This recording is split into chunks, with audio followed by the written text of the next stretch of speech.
In today's video, I'm going to show you how to add payment methods on Webflow. So first, open up your project in Webflow. Then next at the top, switch to CMS.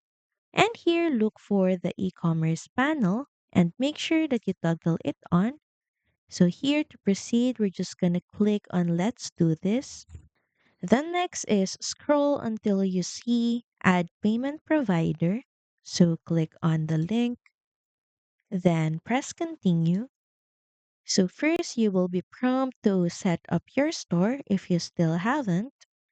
Once you're done, press Continue. Now here, switch from General to Payment. So as you can see, Webflow supports Stripe and PayPal. So just click on the Connect button on your chosen payment provider. You will then be prompted to log into your account. You might also be prompted to set up your business details. And after connecting your chosen payment method, configure your currency and checkout settings and taxes. You can also test payments using Stripe's test mode before going live.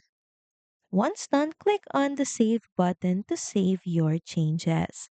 So that's pretty much it. Thank you very much for watching this video, and I'll see you again on the next one. Bye!